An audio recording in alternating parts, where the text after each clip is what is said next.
Right. Okay. I think we'll get going. So, for the sake of our Mhm. mentees, I'll get you guys to introduce yourselves again. I'll start with Abigail. Okay. Do I start now? Yeah, go for it. Okay, cool. Hi, my name is Abigail and I work at the Roundhouse. I am the Music and Performing Arts Administrator. Outside of that, I manage an artist. He goes by the name of Mundu. He's an alternative R&B artist. And recently, I just joined an upcoming radio station called Love Hate FM. Nice. Syra. Hi, I'm Syra and I'm head of live events for a new venue called Workhouse. Yeah, we're a new space in Brick Lane, and other than that, I run a magazine called Some Might Say and an online blog called Indie Underground. Nice. Lenny. Hi, I'm Lenny. I am the head of membership and comms at Soho House for East London. I've been around the block a bit. I started at a publisher. I've been at a record label, built studios, built a juice bar, done some weird stuff. That's me. Juice bar. From juice bar to Soho House. It's a classic career progression. Yeah, I think maybe I'll do a round robin again, and you guys could tell the mentees a little bit about how you got into live events and the music industry, and Lenny, how your job, what the spillover is with the music industry, and what that journey was like for you. We'll go backwards. We'll start with Lenny. So we're a private members club for people working in the creative industries, and we pride ourselves on having a really eclectic events program. Quite a lot of that is music orientated. Historically, it's kind of been maybe bigger artists, but more recently in the last 18 months, we've tried to pivot a bit. You know, we, as our members are all kind of leaders in their own right in their industries, we think that we should be leaders in terms of, you know, showcasing up and coming talent. So we work closely with a lot of record labels and publishers and management companies. You know, we want, but basically the idea is we want people to come to our shows regardless of who's playing. We want them to come because they know that we're booking them, and if we're booking them, then they're worth seeing. That's the idea. You know, we, like I say, we take a lot of our the lead from the labels and the publishers and kind of people who are still kind of really ingrained in the industry. I personally wouldn't say it. I wouldn't want to take all that responsibility. You know, I worked in music for 9 years, but being out of the game even 2 years makes a big difference, and it's difficult to kind of keep your ear to the ground when you're not just always surrounded by people talking about it. So yeah, we kind of make sure that we take the lead from our members and also the industry itself in terms of our kind of live music bookings. Nice. Could you maybe go into a bit about your live nights and how those run? I've been to a few different kinds of events, but you guys do events curated by Soho House, but you also get kind of external guests and other members to curate events. So maybe a little bit about that. Yeah, so to be honest, I always say to our event partners when we talk to them, kind of the sky's the limit. Obviously, that's within reason, but I always look for people to try and break the mold and bring something different. So as Alex said, it may well be a curated night by us. We have an events program called Soho Rising, which is all about showcasing new talent. But then on the other hand, we might do partnerships with the likes of Noisy, where they come in and program a night. And it really can be anything. It can be anything from like a kind of a cabaret acoustic vibe to kind of like a kind of a full setup, full backline band night to club nights. I really want to. In terms of what I do, I'm just up for anything essentially, and we really want to be able to cater to all of our members. We're slightly different, and obviously we don't sell tickets, so all of our events are free to our members. Our job is to essentially cater to as many of those members as possible. It'd be very easy to kind of go down the top 40 each week and then pick out the people that people are listening to. But that's only a small selection of our membership. So it's important that we go out and we acquire these niche artists, whether they're upcoming or not. Like I say, it's important to us that we cater to everyone. So our model is definitely different. We don't have to worry about selling tickets. everything is free. It's just more about catering to everyone, because it can be quite easy to just get stuck in your ways, book the same kind of people week in, week out, and then you forget that you're leaving quite large demographics out of that, and it means that they're not going to come to our venue for other things in the future. Yeah, that makes sense. I mean, yeah, you're right. There's often, it's quite an eclectic mix. Some artists that you never heard of, or maybe you should have heard of, and you just have been too busy. Like when I went to the Jam Supernova one, and saw Masterpiece, and that was really good. And I'd never heard of him, and then now I'm a big fan. So maybe Syra, could you talk a bit more about Workhouse and how that got going, and what you do at Workhouse? Yeah, well, yeah, so I started last April, and as I mentioned before, it was just the Cafe 1001 back room, and it was really frustrating going gigs. It was such a good space. It's like sort of derelict warehouse feel, but it was pretty much unused, and I saw so much potential with what we could do with it. So around summertime last year, we just went for a whole refurbishment, and we decided to put more of our budget into getting a really good backline, sound system, new lighting rig, but keep it looking quite derelict and DIY, because the artists that we booked, we wanted to be loads of different genres, but all keeping in with quite a subculture inspired, I guess, left field music. So I do all the live bookings, and most of what I book is bands, but we're trying to get a lot of techno music in, the house and hip hop, and just indie punk, just a mix of everything. And kind of like what you were saying, I want it to be people come because they know it's going to be a good night. So one night you can come and have a crazy punk band to mosh pits and crowd surfing. The next night it's a heavy left field house night until 6 a.m. So I think we are just trying to get a lot of variety in. Obviously it's quite frustrating, just in our first year as a venue, and now we've been hit with this massive 3-month gap. Today it's probably going to be longer, which we hadn't anticipated before. But just trying to keep quite an eclectic and a diverse mix of artists with our bookings. That's the most important thing for us. How do you how did you manage that? How did you make sure that you were keeping the bookings diverse and making sure you were kind of representing lots of different music cultures? Yeah, at the start I was definitely just booking music that I liked, and then it ended up being loads of rock bands in a month. Wasn't really much else. So we had to sit down. I work with, there's 3 of us in the booking team, and we just sat down, we're talking about how we can reach out to new artists and how we can just diversify the space a little bit more. So we've started working with new external promoters and just trying to find new magazines, labels and other companies that we can work with, and just slowly start to bring them in. I think once you get a good few weeks of booking in, more people come to you from that. And yeah, it's networking with the right people going. And I think if you know that you're stuck in one way, just going out of your way to meet new people and find new artists in different genres. And at the start it was a bit of a challenge, but I think we've fallen into quite a good cycle now, where every week you'll have 5 complete different shows, and that just keeps it quite exciting. It keeps our program quite diverse, which is, I think, very important. Yeah, definitely. Yeah. And I think that probably helps you kind of represent the area that you guys operate in a little bit more, yeah. London. Yeah, I mean, being central East London, I think it's so important to be, I mean, I don't want to consciously push for diverse bookings. I think that should just be a natural thing with us. I think it's happened quite well. So we have a really good mix of different artists, genres, and just representation of so many different people in music. But yeah, I mean, being a new space in Brick Lane that should be integral to the venue.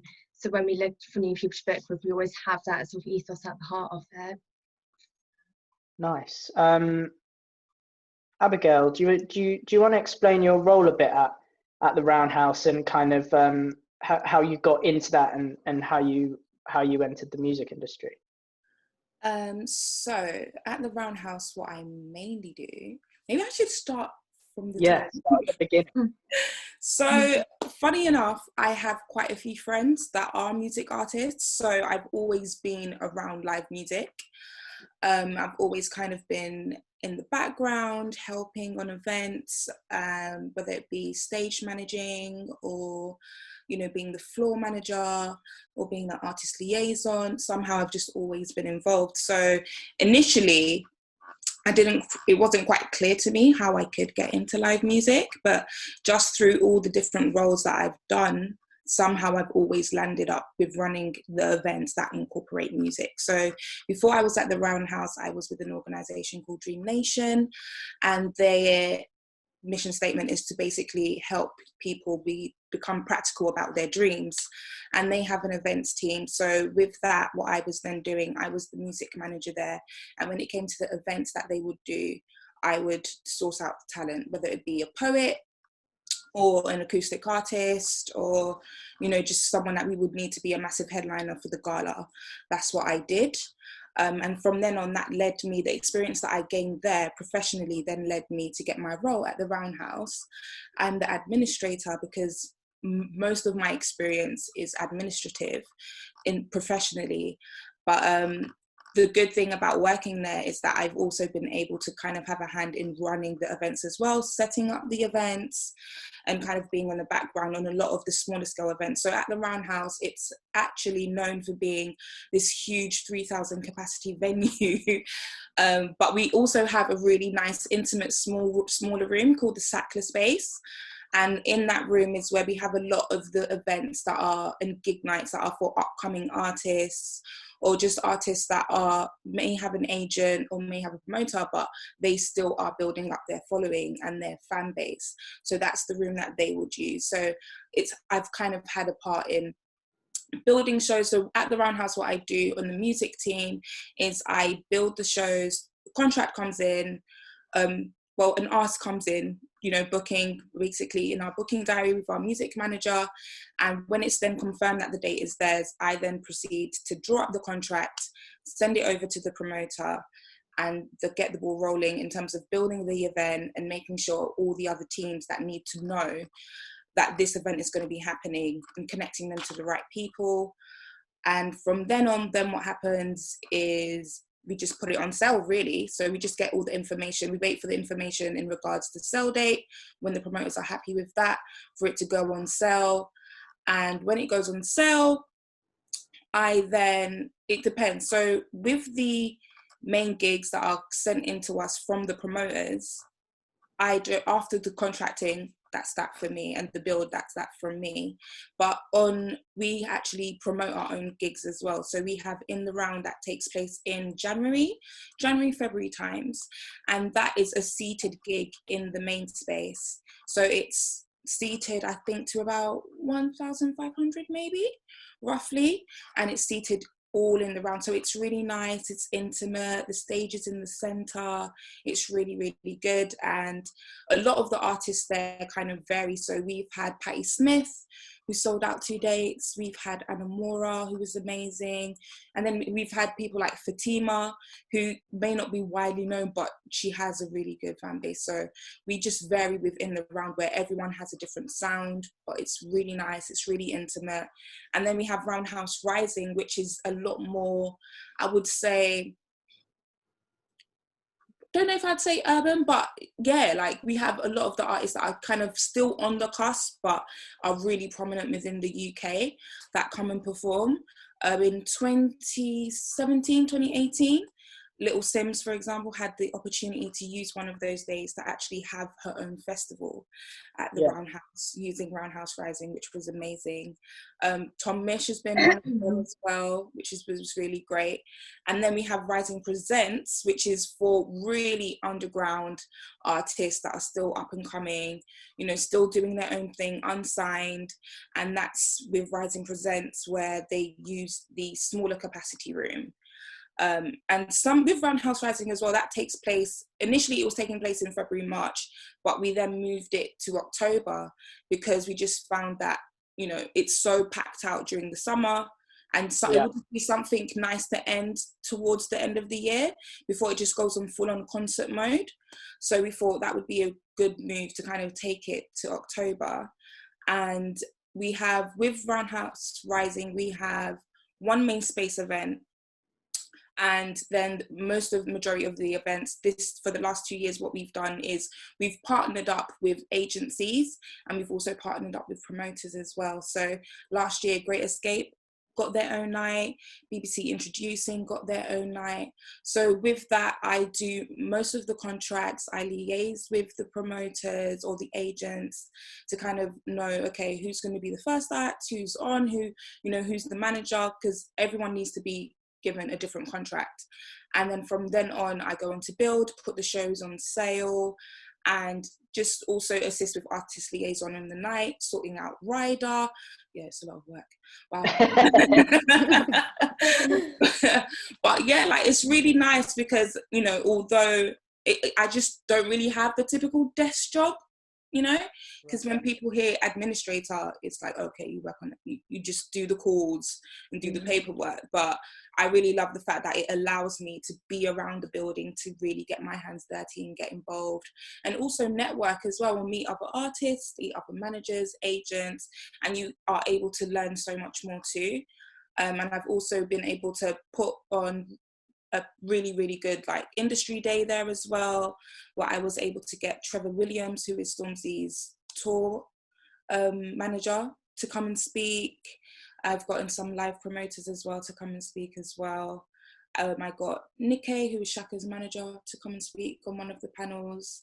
So I've been doing quite a few various things, but mainly at the Roundhouse, because it's so big, we have so much going on, and we have a really big events team as well that put on really big events too, with Jaguar, Tommy Hilfiger. Yeah. A lot goes on at the Roundhouse. Yeah, I mean, Awesome. I think what's interesting is how, I guess a lot of live music and live spaces, they have naturally segued into becoming live music with lots of partnerships, lots of brand partnerships, lots of management partnerships, label nights and stuff, and kind of guest curation has become much more of a staple than maybe it used to be. I think Keely's got a question. Yeah, I was just going to say, it's really interesting hearing about how the different venues go about organising their events, and it's really promising to hear that you offer opportunities, up and coming artists with your rising events, both at Roundhouse and at Shoreditch House and things like that. And I'm sure obviously Workhouse will be doing that a bit more once they can get their kind of schedule up and we're allowed to have fun and see everyone and go to live music shows and things, which would be great. So it's really amazing to hear that even bigger venues are offering those opportunities. It's so important. But one of my questions was, what do you feel is the most challenging aspect of organising a show, in your opinion? And I'm going to ask Abigail first. Do you know, I feel like the setup, okay, so there's two challenging parts. As a venue, when you're working with a promoter, when the promoter then passes it on, and then you have to then work with the artist's team, so tour manager, sometimes the promoter rep or the tour manager can be really lagged with bringing in information. So at times you're at risk of even 2 weeks before the show, and you don't know what the stage setup is going to be. You don't know what the stage plot is going to be. And, you're constantly having to chase for information. But when you're fortunate enough to actually work with a team that is really good when it comes to communication and just making sure that all that information flows to you and that everything is in order, then it's smooth sailing. And I think a challenge, I'd say, with more so with shows like Rising Presents and Roundhouse Rising, because it's difficult in terms of ticket sales. So Soho House don't have this problem, but with us, you really, really have to do all that you can. Our marketing team has to really get involved to kind of put money behind in social media, to kind of, advertisements, to really get it out there, because I've somehow come across that artists don't really kind of coming up, because they've been booked for a show, or they're going to have a show at a venue and they've not booked it. They kind of relax a little bit and kind of forget that, no, you do have to promote your own show. you do need to promote this fact that you're going to be performing. So there's kind of that issue of, you know, really getting the boost in sales that we need, just so that the artist has the audience that they deserve. But yeah, it can be a bit of a stretch, but we always get there, and it ends up being a great night. That's cool. It's really nice hearing about how different it is with you and the Roundhouse, and how different I imagine it would be with Lenny Soho House, with the difference in ticketing sales. So Lenny, I asked a similar question to you, kind of what is the most difficult aspect for you, because you might not have the same ticket sales issues. The most difficult aspect really is just, I suppose, is the curation. Like I kind of mentioned before, it's, you know, an artist for us is going to play at the price that we've agreed, regardless of how many people turn up. Yeah. We're not worried. Obviously, we want bums on seats because we want our members to have a good time and enjoy themselves. But that's our motive. We're not worried about anything else, and we're so fortunate with that. So I can be as pleased with a room with 20 people in as a room with 150, as long as I'm confident that those 20 people wouldn't come to see anything else. And that's kind of what it's about for us. It's about finding these kind of quirky artists in different places. This is certainly not on me. I've got an amazing team, and you know, we've got amazing contacts and amazing friends, and all of the information that we have comes from elsewhere. I take absolutely no credit for any of the stuff we do. Really, it's very much a team effort. And about just, you know, making sure that you've got friends who are cooler than you, and, you know, listen to better music than you. That's what I've always said.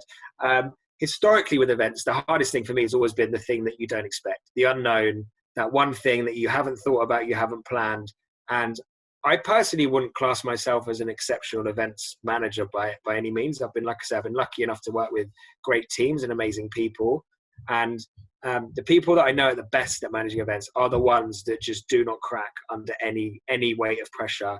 They're, you know, it's solutions. They'll never once come to you with a problem, and if they do, they come to you with an answer at the same time. And I think if you want to carve out a really, really strong kind of career path in kind of event management, I think that's such an important thing, is just expect the unexpected and just be ready to do anything. I was booking a stage at a festival once. I won't name the artist. Tequila on the rider. We had the wrong tequila because we couldn't find it. Wouldn't play.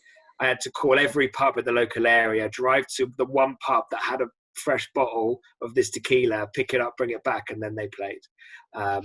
And luckily enough, I was working with a friend of mine who was way cooler under pressure than I am. So we managed to find a solution. But it's those, and my friend still works in events and does some amazing events, and I would say that for me is like one of them over anything else. If you can handle anything, that's you'll do well for yourself. Amazing. Tequila, wow, who knew it was that important? And then there have been days that Keely has refused to do any work until she gets the right bottle of tequila. There's actually a saying that goes around my friends, and it is tequila to kills tequila, so I don't ever partake in tequila. And then last but not least, what would you say that yours is kind of most difficult, most challenging aspect of organising shows, either at Workhouse or anything previous that you've done?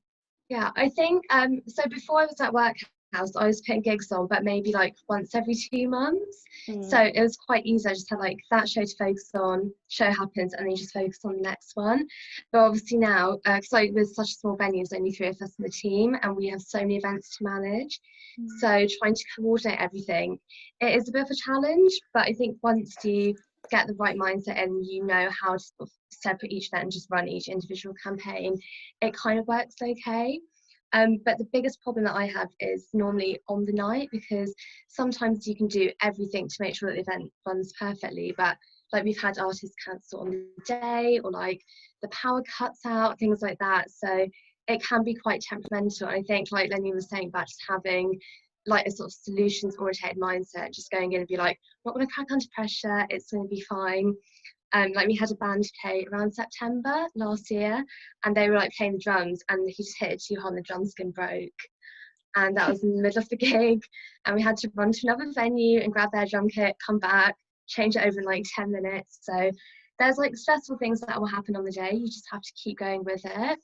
And yeah, I think like if you know how to coordinate a show, and like also just treat each gig separately and each event separately to how you've done your other ones. Otherwise, I think you can fall into the trap of just trying to run everything exactly the same as you've done before. So just keeping an open mind, for me, is the most important thing. It is challenging, but that is what I love about the job as well. Otherwise, it's just coming in doing the same thing every day. It's having like new challenges each day and each event you're running. That is one of the things I love about it. Definitely keeps you on your toes. Yeah, it does. I wanted to ask you guys, because we have some mentees here who want to go into artist management or artist marketing, maybe even working live. And I wanted to ask you, what are some of the best practices that they can take when reaching out to you in order to book a show? Like what are some do's and some definite don'ts when an artist or their management is reaching out to you in hopes that they can organize a night or whatever? And I think let's go Lenny first this time. That's a tricky question. I suppose it just cut to the point, be straight up, kind of, ask what you want, and then, give me what I asked for, whether that's, links to music and stuff. I want the process to be as easy for me as possible. I think the same probably applies for, and correct me if I'm wrong, Alex, PR, if you're pitching for stuff, it's like, keep it simple, provide the information that I'm going to want to hear and nothing else. I don't need to know that, you sold out a gig in your hometown 5 years ago. Let me know what's going on now. Send me the latest single. If you've got any kind of stats or information on, recent gigs, that always helps. But again, it's different for us. It's certainly me now in the position I'm in, because again, I don't want to go on about it. We don't have to sell tickets. We're really lucky.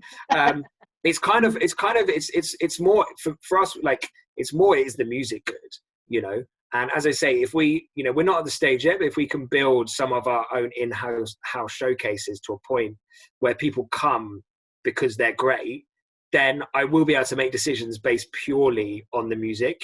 Whether you've got 1,000 plays on Spotify or 2 million, it won't matter to me as long as I know that I'm going to have people there enjoying it. We're not quite there yet. So as I say, at the moment, I just want to have, the information laid out really simply, links to socials, just so I can try and gauge, what the interest might be in my area. And again, if that information can be more localized, in terms of maybe local gigs that you've played in the area, that would also help as well, because obviously I'm booking for, East London. So I want to know that, East London specifically, there's going to be a crowd. Because although we are in the same cities, a lot of people don't like traveling west to east. So. It's very true. Very true.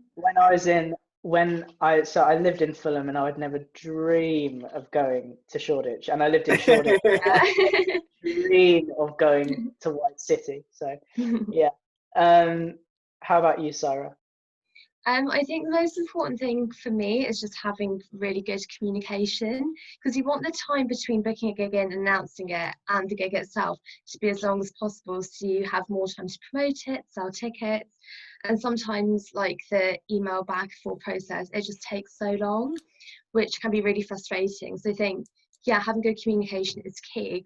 But also, like, as a space, we're very upfront about what our ethos is. Like, we always sort of say it's Joe Wise of culture inspired venue. We want it to have that philosophy, and we have some artists that come to us asking for events who just automatically don't fit into that, and they'd work so well at a different venue. So it's almost a waste of my time, it's a waste of theirs, because you're reaching out to a venue that it just wouldn't work. So I think if you know what spaces would fit you, and just do your research beforehand.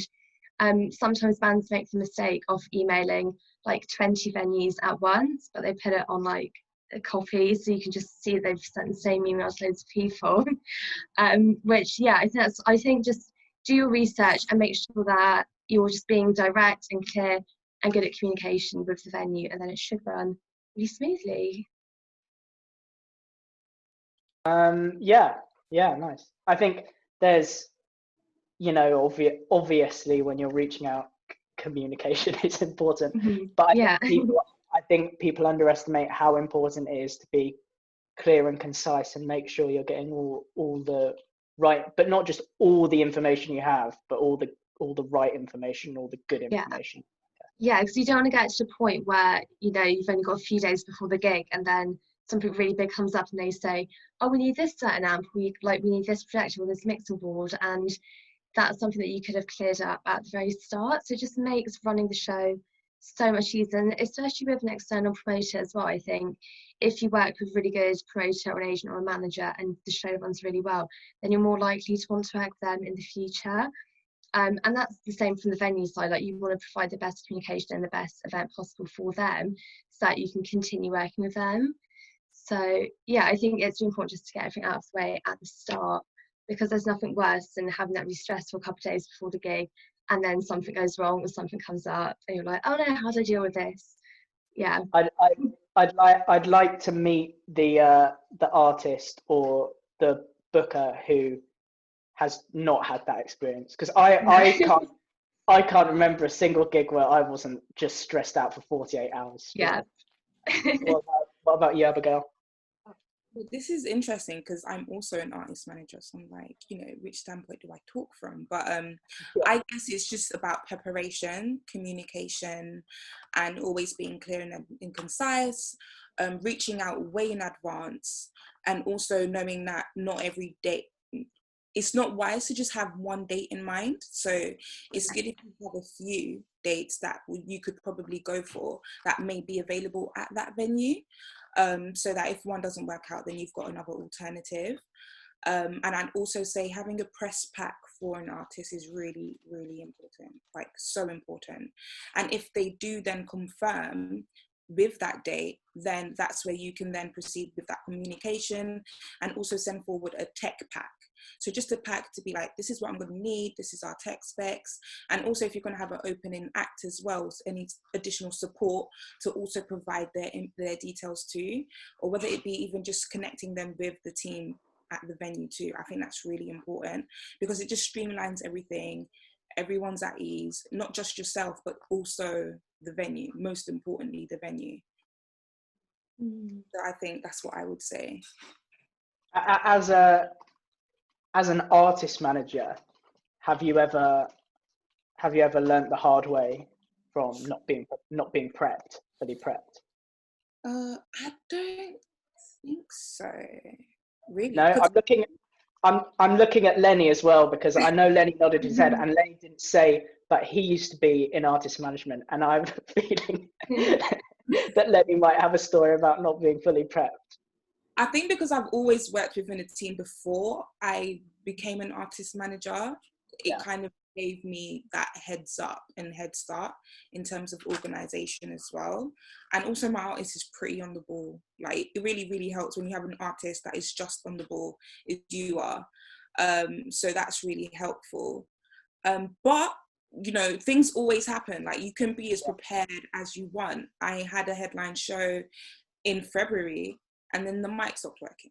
So, you never know. And it was the support act as well. And the mic just stopped working. The venue manager had left.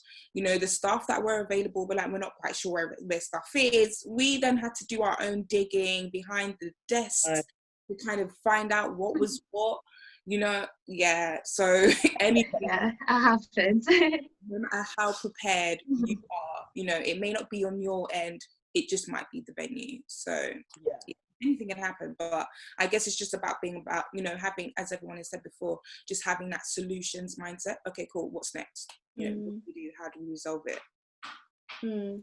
That's cool. Like, I feel in the music industry as a whole, like, you do have to be very adaptable. We're an industry that changes consistently, so to work well, I think you do need to be really adaptable and fluid. And it leads me on to my next question really nicely, and it's been a question that I've actually been burning to ask. So it's obviously to do with how you guys see the live music industry changing after this virus period. And already, like, today I was reading through the Music Ally newsletter, so some of the mentees might have also seen this today or not, but looking at how other venues and different places are dealing with the current situation and going forward.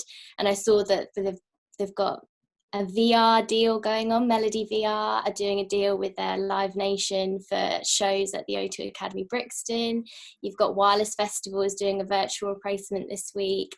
Wiz Khalifa's doing a show with Genius Live, and you can pay like $100 for a shout out or $200 to go live with him. And that's raising money for a Black Political Empowerment Project, which is amazing. But yeah, it's kind of asking, where do you see people getting back into live gigs and concerts? Is that going to be happening again? Will that be happening soon? And also, if we are going down more of the live stream route, and that is, the new kind of normal for the meantime, how do you keep audiences engaged? Because every man and his dog are doing live streams. So it's like, how do you create something that's different, that's new, that keeps your fans coming back and keeps, you kind of putting on shows and adapting, really? And I know that was a massive question. I'd also like to add that we are, every single one of us here is also taking £100 for shout outs over the next half an hour. Yeah. You still got time to get yours in, 20 minutes. But yeah, I think it is the $1 million question. Like, a lot of people will be wanting to know this. So just kind of your initial thoughts and what you guys have been doing with your respective places of work. And I'm going to go with, does anyone want to answer this question first? Well, sorry, I've kind of really been following a few music industry professionals and artist managers, DJ managers as well, having talks. So the MMF have been putting on some talks on YouTube, discussing what is going on in the live sector at the moment. Mm-hmm. And on one of them, there was a discussion of, how does it work if this live stream is the route that quite a few artists are heading down, how is there going to be some incentive in terms of financially? So some people, like you said, have kind of said, okay, well, we're taking donations for charities, which has been helpful for some, but in the long term run, because we don't know, for example, if there's going to be a second wave, we just don't know. I read yesterday that Australia are going back into lockdown. So because there's these things happening at the moment, it's quite tricky. But what one manager did say was, there's been a discussion of maybe selling merchandise and just really kind of heading their fan base towards buying merchandise that is specifically for that event that they're doing on the live stream, or kind of actually using locations to host these live streams as well. At the moment, I believe at the Roundhouse, there's a few artists. I don't know if it's announced yet, so I can't really say. But at the Roundhouse, there's a few artists that have actually opted that we're going to have their shows this year. They've got, and it was part of their album rollout, and they've actually opted to go ahead without an audience and actually make it a stream within the space. So there's some people that are doing that. I don't know how clearly it will work out in the long term, but I think if there is a demand for the artist, then I think people will definitely tune in. And I think that is respective of there being an audience or not, because, for example, last year, Burna Boy had this huge headline show at Wembley that sold out, but because there was such a demand for so many people really wanted to see the show, they made a live stream available. And a lot of people were really happy with it. I think the complications and issues, though, with that is you can't always determine whether the sound is going to go right, whether the stream is going to break. There's just so many issues. But I think if it can be done well, it can be achievable. But I'm just not sure how long it'll be able to be something that is sustainable enough and kind of satisfactory enough, because part of going to a show is part of, like, there's so much involved in going to a show. You just don't go to the artist and that's it. It's the engagement and meeting up with people that are fans. You don't know who you're going to bump into. You don't know who you're going to engage with. It's the atmosphere. It's the feel of the actual music live. So it's not really the same. But yeah, it's a bit of a tricky one, but there's been quite a few discussions, and, you know, as well as kind of through maybe special incentives, maybe having, you know, one-on-one lives with, you know, with the artists, in terms of that being like kind of like a VIP kind of package, where they can actually talk to them one-on-one. So I think there's different things that are being spoken about and discussed. Awesome, thank you. What about you, Lenny? How have Soho House kind of been dealing with it, and what have you been planning going forward, really? So we put together a digital events program like every business under the sun has during this period. We managed to turn around pretty quickly. That's anything from talks to cocktail making classes, and then a few live sessions as well. Something that Abigail touched on, I think part of the issue is it's the sound quality on the listener's end, right? So you can record it amazingly and it can be beautiful, but if they're listening on a pair of iPhone headphones, they're never going to get anywhere near that live experience. So we're fortunate enough that we've got, I forget, about 25 venues around the world as things stand. So and they're all very different. So we've been looking at potentially doing drive-in gigs at Farmhouse, where you get a parking space and you can dance within your own parking space, and you obviously still get that live effect. We've also talked about doing kind of live streaming shows across multiple venues at the same time. So it means that we can kind of still hit the same number of people, but without having them all crammed into one room. And again, they're still getting the same sound quality. We've also got a lot of outdoor spaces. So again, we could feasibly, in Shoreditch, we could have a gig in the library that is then played out around the pool and on the deck upstairs. So we're quite fortunate in the sense that, we've definitely got options in terms of our business model that we think can work for live music. Unfortunately, that doesn't kind of count for pretty much most of the venues around the world. But I think we're very lucky in the sense that, we've hopefully got some options. I mean, I'm making it sound really easy. Technically, it's going to be very difficult to pull these things off. But hopefully, we can provide a platform for artists to play when maybe they otherwise wouldn't be able to play. And also obviously support them financially if they are coming to play shows. I think now's an opportunity for us to really stand behind the industry that supports us year in, year out. It's time for us to kind of really start giving something back. And I think live music for me, obviously coming from that background, is one of the things I'm going to be pushing heavily.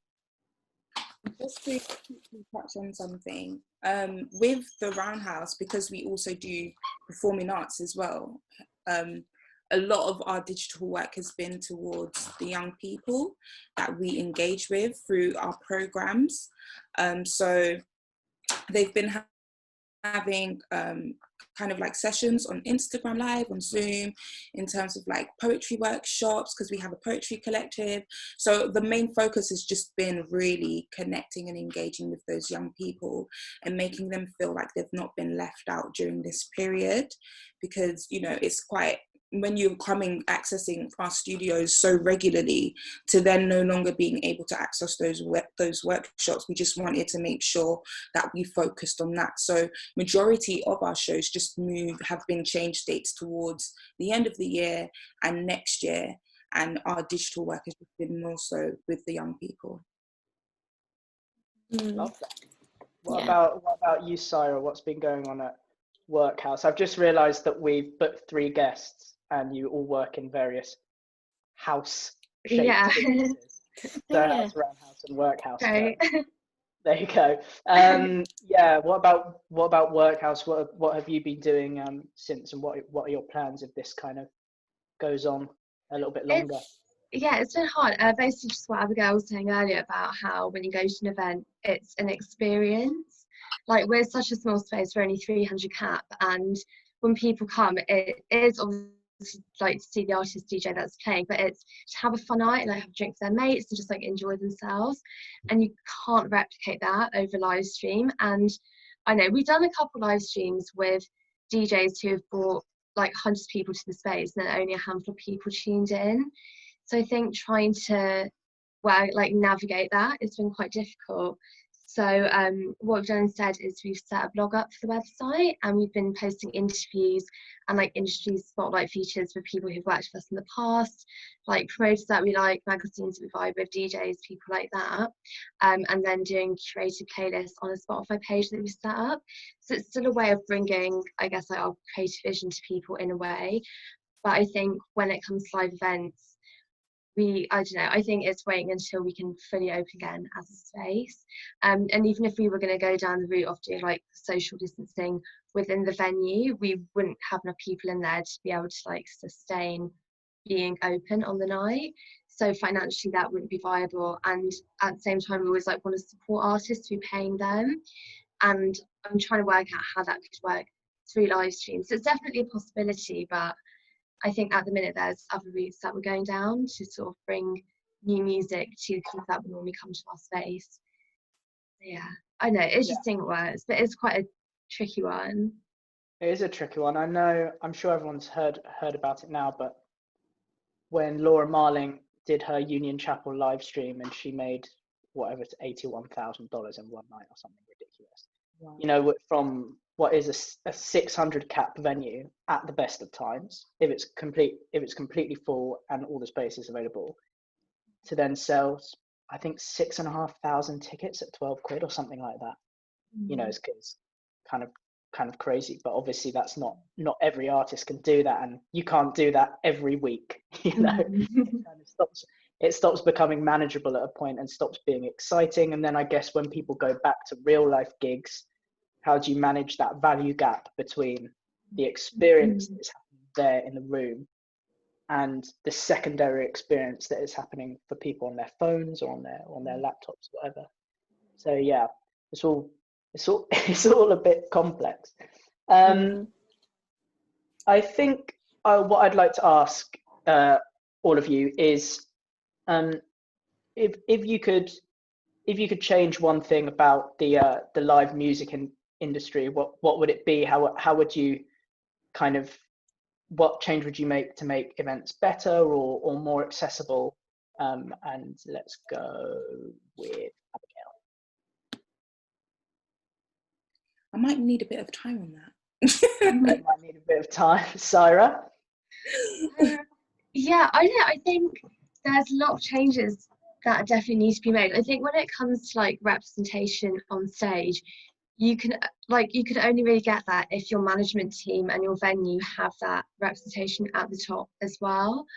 So I think I definitely think there should be more women working in music. Like obviously working on events, I don't get to work with women as much as I do with men. And I think if there could be changes made to that, like I think we're on the right path to getting there, but there's still a lot of the attitudes that like are still some changes to be made, but I don't really know how you would like go about that. So yeah, that's quite a tricky question. I don't know. It is a tricky question. That was a curveball because you guys did not get this question yesterday. Yeah, it's thrown a little bit. Yeah, but I'll go to Lenny quickly, see what Lenny thinks.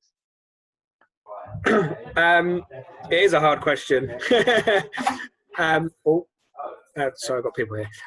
I would say I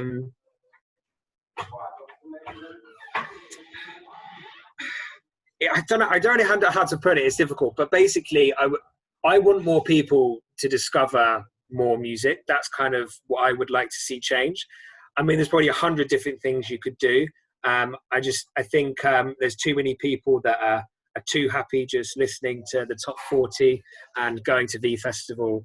You know, that's it. I think there's a real opportunity to kind of to open people's eyes to not just music but art in general. And I think, you know, the times that we're going through at the moment, I think we're going to see some really, really interesting you know, kind of artists come out of this, as there always are in times of kind of strife and struggle. And I hope that they can help turn that tide a little bit. I mean, you're always going to have mainstream pop, and look, you know, I'm. It's not like I hate it. You know, I'm the biggest Justin Timberlake fan around. I think I'm hoping that in the next kind of 2 years, there's going to be kind of there's going to be some kind of really interesting kind of subcultures that come out of it. And I hope that, I just hope that more people kind of open their mind a bit and kind of let themselves experience kind of new types of music. That'd be what I want. And like I say, I'm sure everyone's got opinions on how we can do that. But in an ideal world, I'd love for London to be like a Nashville, where you walk down the street, there's live music in every venue, and every venue's full every night of the week, irrespective of who it is. I just want people to want to discover and listen to live music. I think it's really underappreciated, unless you see them on MTV. Well, I don't think MTV plays music anymore, but they did when I was a kid. MTV. The box. Yeah, I think that's right. There's a lot of there doesn't seem to be as much space in London anymore for small and medium-sized shows. You have a lot of massive shows from massive artists that sell out, and that's what you hear about. So and so's playing at the O2, so and so's playing. Even the Roundhouse is a massive cap venue. For most artists. So you hear about those selling out, and then we don't seem to have as much space for new music to be discovered and attended as much as we used to. You don't see many small cap venues selling out regularly, like 3 nights a week, 4 nights a week. So there's definitely something there. Have you got to your answer, Abigail? My response. I definitely would agree with both Lenny and Sahira on the fact that there definitely needs to be a lot more of diversity and representation, both on stage and behind the scenes as well. Because, for example, at the Roundhouse, I work in 2 teams, but I'm the only Black woman. On either team. And through my time working there as well, on the stage, I can't even tell you that there's been a massive number of people that are artists from my background that have performed there in the main space. So I think, just having the right people in the right spaces to also really want to encourage and bring about that representation, both behind the scenes, but also on stage as well. Because the Roundhouse is a big venue, but we have a lot of like legend bands that come. Legacy stuff, yeah. Really like old school bands that come. Half the time I'm like, who's that? So, it would really, really be nice to kind of see a really big variety of artists that kind of do have such a following here, but also stateside, or maybe within Europe. And I think that would be something that is really, really would be really, really good to see. And also, like Lenny said, just the love for live music again, and knowing that it doesn't have to be. I think the issue is, for example, within East London, it's been really difficult, even as an artist manager, to kind of source the right locations, because a lot of venues, small scale venues, have been closed down. In Dalston, we had birthdays, we had all these kind of venues that were really helpful that we could actually have access to, and they've all been closed down. And then there's people that actually, I know, for example, that run events, live music nights, and they've also found it difficult to be able to locate space that their fan base or their following is going to be willing to go to, because location can have a really big impact at times to where, to whether they feel, do I really want to pay this price and travel all the way there? I have to pay for my fare. I have to think about drinks, so there's so many things to kind of consider. So I think the fact that there's been so many venue closures, it kind of has limited the accessibility for, a lot of upcoming artists to be able to consistently put on shows as frequently as they wanted to. So I think there needs to definitely, I know Music Venue Trust are really kind of pushing that conversation that, look, like the closure of these venues is having an impact on grassroots promoters and artists that are up and coming. So, I just hope that with the additional funding that they're getting, that they may be getting at the moment through the government, hopefully that can feed into the work that they want to do to kind of change that and, open an arena of small scale venues, because yeah, like it's really difficult to even secure a booking at the Roundhouse, even though we have a smaller room, because we already program our own stuff. And with the music team, we share the Sackler space, which is 200 capacity. We share that space with the performing arts team. So we have to go, you know, as a music team, you have to go according to the performing arts diary. You know, when are they having shows in there? How long are they going to run for? You know, is the dates that are available, is it going to be able to feasible for the artist that wants to use that room? So yeah, I think just a really big push for there to be more venues on a smaller scale would be really, really helpful.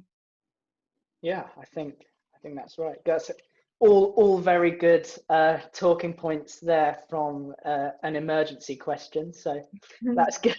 Yeah, I think that's it. We're almost up here on the hour, so I think I'll just thank everyone on the panel for joining us. Maybe I'll give you all an opportunity to say, you know, where people can connect with you or follow you or whatever. Yeah, but thank you all, and thanks Keely for co-hosting. You are so welcome, and thank you everyone for joining. That really appreciate you sharing your experience and your, you know, your current experience with everything that's going on, and particularly, you know, the coronavirus does affect a lot of people, but obviously it's made live events and music so uncertain. So thank you for coming on and sharing your expertise in this area. 100%. Abigail, where can people find you? Well, I am on Twitter and Instagram, and my handle's a bit complicated, but, but it is AVIGAYIL Angela, and that's where you'll be able to find me. Nice. Syra? Yeah, it's Syra_Walker on Twitter and Instagram. So it's weird spelling, like Sahira_Walker, but yeah. Lovely. And Lenny? I'm not worth following online. I don't have Twitter or Facebook. I have Instagram, but purely so I can look at the Soho House accounts. I'm sure Alex can send you my email address afterwards if you've got any questions. But yeah, don't follow me. It's not worth it. I don't post anything. or when this all dies down, you'll see Lenny scurrying around Redchurch Street, I'm sure, at some point. With a tequila. yeah, running around trying to find the right bottle. Yeah. Right. Thanks everyone, and thanks to all the mentees for joining us today. And we'd love to have you guys back at some point. Thank you.